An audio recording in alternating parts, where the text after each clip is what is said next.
Hey everyone, our Vaishali of India faced Zhou Qiyu, woman grandmaster from Canada, actually more popularly known as Nemo from the streaming world. She is only 21 years old and already a woman grandmaster and a very popular streamer. Vaishali, on the other hand, is only 20, India number 3. She had qualified for the World Cup by virtue of receiving a wild card by the Fide president, and she's making the most of it because she has already qualified to round 2 by defeating her opponent. She won the first game of the match in great style, and now let's have a look at the second game of their match. Vaishali was black, and Nemo, in a must-win situation, opens with e4, c5 on the board, and knight f3 d4 would of course lead to the open Sicilian, but Nemo goes for knight c3, the closed Sicilian, knight c6, and now f4 would have been the Grand Prix attack. Usually it's a good weapon in a must-win situation, but it is also extensively analyzed, and perhaps Nemo did not want to get into Vaishali's preparation. Vaishali is a very well prepared player usually, and Nemo goes for bishop b5, a slightly lesser known line. Bishop b5, knight d4, knight f3, and e6. Looks like Vaishali knows her stuff in this position as well. She is going to play a6 next and even go b5 or d5 depending on how white handles the position. White goes short castle, a6, bishop d3, and now nice move here and very nice idea actually. Black simply comes back with the knight to c6. The knight is not doing much on d4. It was threatening the bishop on b5 while the bishop was here, but once it goes back, knight simply comes back to c6, covers the e5 square. Black will play d6 next and play knight f6 and play this position like nothing happened. Knight d4 never happened on the board. So white plays b3 and black played d6, a very calm move. Here there was this fancy variation with g5 as well, which has been opted for by many players, but Vaishali very cool and calm. She does not want to go for any aggressive stuff, any rash stuff in a game where she only needs to draw. She plays d6, bishop b2, knight f6. uh, Here, fun fact OP, this position was met by Pragananda from the Black Pieces against Gawain Jones in the April edition of the Champions Chess Tour. We covered this game extensively on the Chess24 India stream of that tournament. Pragananda played bishop e7, rook e1, bishop f6, and Gawain here decided to go for a very interesting positional exchange sacrifice after e5, de5, sorry, 95, 95, bishop e5, rook e5, de5, and queen g4, knight f6, and queen into g7. And as we see, white has one pawn in exchange for, sorry, actually white has 0 pawns in exchange for the exchange that he has given up, but he has a pair of bishops and black has a broken pawn structure with a weak king, and this was white's compensation in this game, but Pragananda was able to defend well and made a draw. Back to our game of Vaishali versus Nemo. Vaishali played knight f6, which is the main move in this position. Rook e1 on the board with the idea to play e5, bishop e7, e5, de5, knight e5, knight e5, rook e5, and Vaishali calmly plays bishop d7, not playing queen c7, not bothering to attack the rook.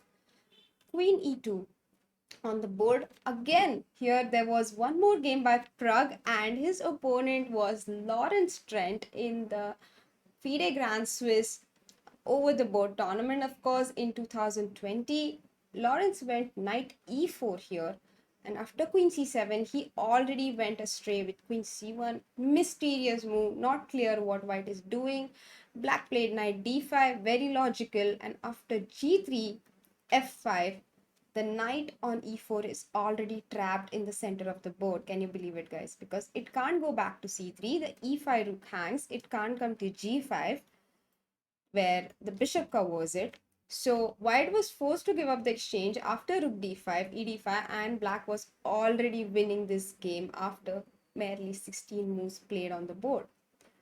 So Nemo played a better move here in this position. She plays queen e2, queen c7, and after a 15-minute thought here, she played rook g5, trying to provoke g6 and weaken this diagonal. After g6, white can definitely consider playing a simple move like rook e1, and after long castle, go knight d1. Now that the rook is out, the knight doesn't block the rook's path anymore and can play for domination after bishop e5.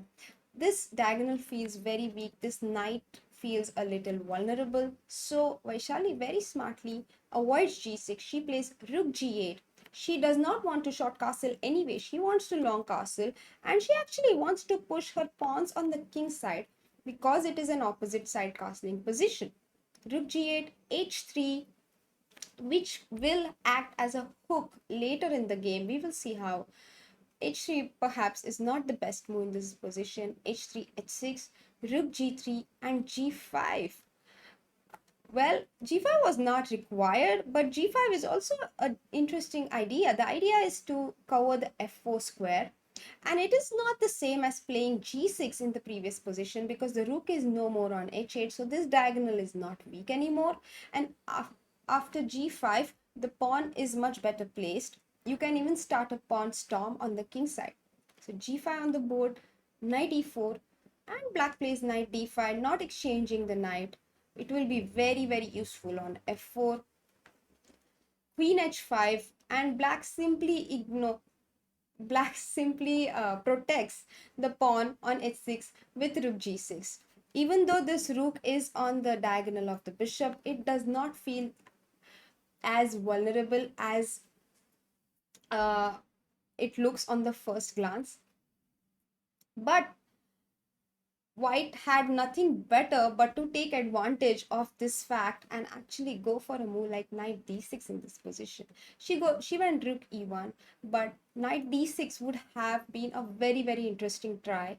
White actually does not get an advantage here if black plays accurately, but black has to find the right moves. Knight d6, bishop d6 is forced, taking the knight, and bishop into g6. Here, f into g6, for example, guys, would you go for it or not? What do you think? Maybe you can pause the video and think for yourselves. If g6 in fact would be a huge blunder in this position, because after queen g6, king d8, white has a move like rook f3, and suddenly the king on d8 comes under a lot of attack because the rook is penetrating, the queen is penetrating, bishop coming to f6 after c4. So black plays queen c6 here in order to create an escape square for the king. But then white simply picks up all of black's pawns on the king side. As we can see, white has one rook in exchange for a knight and bishop, but three pawns on the king side, which are huge material advantage, and white will surely win this position. So if g6 would have been a huge blunder, instead black had to take bishop g3 in this line, and after bishop e7, king e7, bishop f7, king e7, f g3, queen g3. These are crazy tactics happening here, but somehow black manages to escape because he first of all has some squares on the king side. Secondly, white has very less material. White has only one bishop, one queen, and a rook. And thirdly, the most important point is rook f1, it does not give checkmate because the move g5 saves black. Now black simply has knight f4 covering the f file, and black will not get checkmated. Instead, black is threatening checkmate on g2 herself. So white has nothing better than to give a perpetual check here and take the draw, which would have been in Vaishali's favor. But having said that, knight d6 was a very interesting move to play and would have caused some problems on the board. Instead, Nemo went for rook e1, but now here onwards, Vaishali simply outplayed her. She already has a very good position on the board, and here onwards, she built up on her advantage. Let's see how she does it. She first went knight f4, attacking the queen. Now she simply saves the rook. She does not take the d3 bishop. Knight e2, bishop d6, asking white if she wants to take on f4 instead. Rook e3 on the board. Again, here white had to find the only move bishop h7 to have chances to equality, but Vaishali of course does not mind equality in this game, so she would have happily gone for this position and been very happy to play a completely equal position. In fact, it's even here black can try because black's pieces are really very well placed. Instead, Nemo goes for rook e3, but now after knight d5, rook f3 and f5, look at the poor rook on f3. It made such a long journey from h1 to f1 to e1, then e5, g5, g3, e3 and f3, and it's completely stuck there with no future whatsoever. A very sad journey for the rook indeed. Black played f5, knight c3, knight f4, knight e2 back, and Vaishali does not take the repetition. She goes for e5 because she's completely winning in this position. After knight f4, gf4, the g file also has been opened. Bishop c6 coming in, e4 coming in. So bishop c4 on the board, e4, bishop g8, rook g8. We don't care about the exchange. We want to checkmate white. Rook c3, f3 on the board. g3 would mean suicide because of bishop g3, fg3 and queen g3, checkmate coming in on the next move. So f3 was met by rook f3, which was almost the only move, but after ef3, queen f3, f4, Nemo realized she was simply a piece down for almost no compensation, and bishop c6 coming in on the next move with rook g2, and checkmate ideas are still very much alive.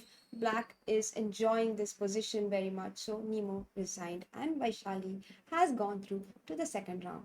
Congratulations to Vaishali for such a nice performance in both her games of the first round, and best wishes to her for her future games in the World Cup. Thank you for watching, guys. Bye bye.